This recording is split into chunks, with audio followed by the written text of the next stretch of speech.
Magandang araw mga kaibigan. Bigyan natin ngayon ng reaksyon at opinion itong pinaka-latest post ni Kipi Chu or Crescent Laureta Chu tungkol sa mass resignations ng cabinet secretaries. Pagkatapos, halos lahat i-retain at kakaunti lang ang tinanggal. Ano ba yan? Ito, Kipi Chu, 5 minutes ago, mainit-init pa. I think whoever advised BBM to dramatically announce that all his cabinet secretaries resign, tapos di naman pala is sabotaging him. Ina-undermine, sabotahe, gustong sirain. Yun ang paniniwala ni Crescent. Why? Number one, it makes him look weak. After all, it turns out he is retaining many of his secretaries. Instead of being a decisive president who exudes authority, it makes him look unable to sit down those he has issues with. For example, Minardo Guevara, and tell them face to face. It looks like he's afraid to confront them. Ikaw presidente, bakit takot ka sa kanila? Agree ako kay Crescent. Kasi, kung strong leader ka, tawagin mo. Ako, nung nasa active service pa ako, kung commander, pag may hindi ko gusto sa isang kong opisyal, tawagin ko siya. Mag-usap lang kami. Prangka lang. Sabihin ko, kaya lang, at first, in a nice way. Gusto kitang tulungan. Ito, hindi ko gusto. Kung baguhin mo ito, okay lang tayo. Magsama pa rin. Oh, sorry, sir. Sorry, sir. Baguhin ko, sir. Oh, okay lang. Then after that, magkakaibigan na kami. Ganun lang. Just be frank. Kaya lang, kung hindi mo sabi face to face, sa isang tauhan mo yung ay hindi mo gusto, talagang mahina kang leader. Ito, Minardo Guevara, sa tingin ko, tatanggalin ito . Sisipakin. Go out na. Bakit idinamay pa itong iba? Number 2, it will make those who are not renewed resentful. Why? Magdamdam ba yung mga tatanggapin, yung go ka na. Kasi courtesy resignation . So, marami nang dinecline ng Pangulo, yung economic team niya, yung si S. Bersamin, no, hindi pwede. Stay out kayo. May mga ilan-ilan na rin, DNR Secretary. Yung iba naman, rigodon lang. Example, DFA Secretary, tinanggap ang resignation. Kailan, inassign lang sa ibang lugar. Rigodon lang yung iba . Ang isang klarong tinanggap na nawala ng posisyon si DNR Secretary Luis Saga. Kailan, nag-decide yun na gusto niyang magpahinga. Gusto talaga. Ay hindi rin tinanggal kasi magpahinga ko, ayaw ko na. Wala rin. Okay. It make those who are not renewed resentful. Kasi ginawa niyang spectacle ang resignation. If you gave them the quiet dignity of talking to them privately and then asking them to resign and giving them the chance to give their own excuse, they would have appreciated it. Instead, you force everyone to hand in the resignation and you will accept theirs but not the majority.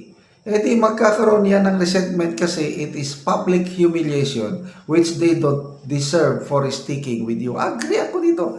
Ang galing talaga si Miss Crescent. Ang galing ng kanyang analysis. Mapapahiya yung mga talagang sisipakin. Dahil lumalabas, mahinang-mahina sila, underperforming sila. Number 3, you made the Philippines appear unstable and lose investor confidence. After announcing to the world, binabantayan tayo ng sanlibutan .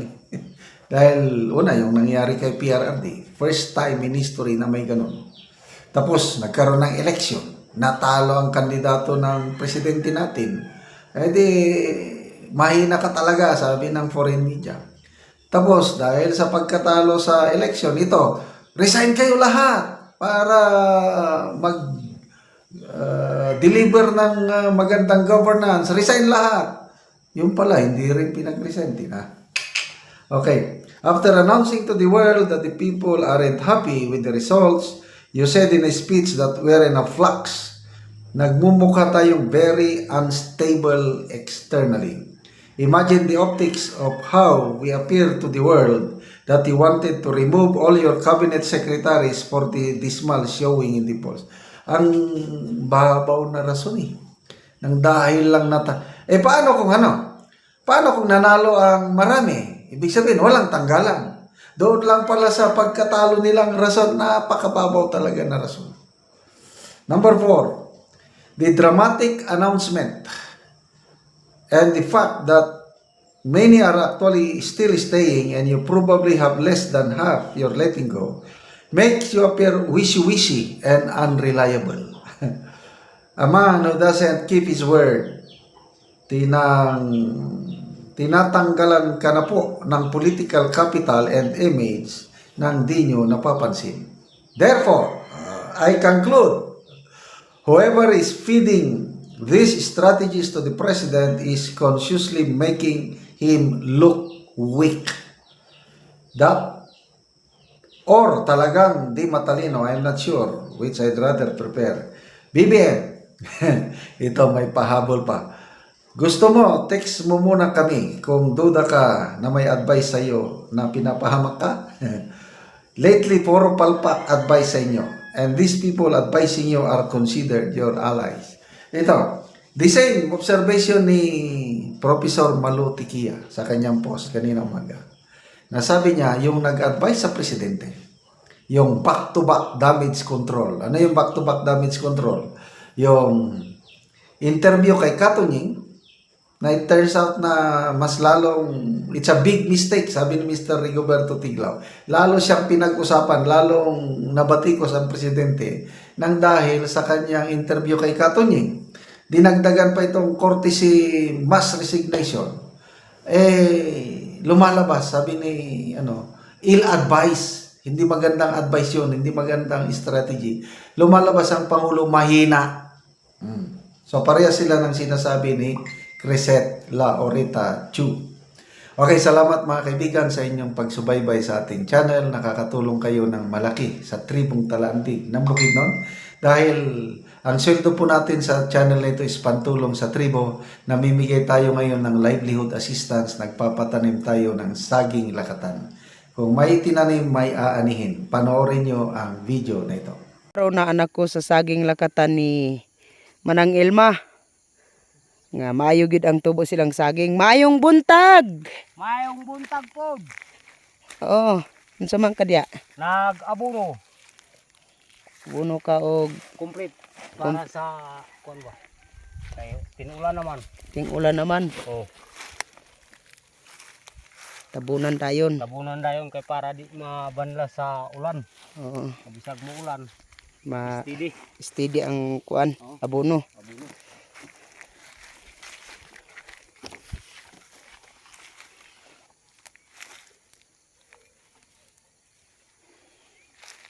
So, gawas nga hinlo maayo pod ang tubo sa inyong saging lakatan. Maayo gyud.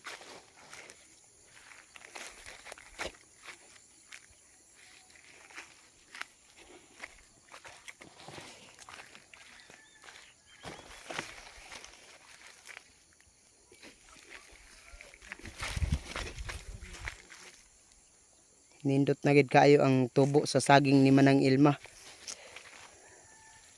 O gawas nga hinlo, maayo pod ang tubo kay sige sila kaabono ani. Pila gani ni kapunuan ang inyong saging lakatan? 140 ni tanan. 140. Oh. Ug karon unsa imong ikasulti sa padayon sa pagpananom, sa pag-abonos ug sa pag-suporta niini? Unang una daghang salamat sa Ginoo kay gitagaan minyag ulan. Mm. Makabuylo among tinanom ani sa kaning lakatan. Nadakong salamat pod sa kuan kay ang abono di kuan sa mo nga maka ayo pod og tubo sa among saging Nadagdag kong salamat po gyud sa Ginoo kay nagulan man. Mm. Nag-abono lagi mi karon kay para padayon ang maayong tubo. Basin day og makuan pa nato nga makatabang sa mga bata. Kuan pod kanang manalamat pod mi sa nagtan-aw sila og pagtabang sa amo. Okay, salamat.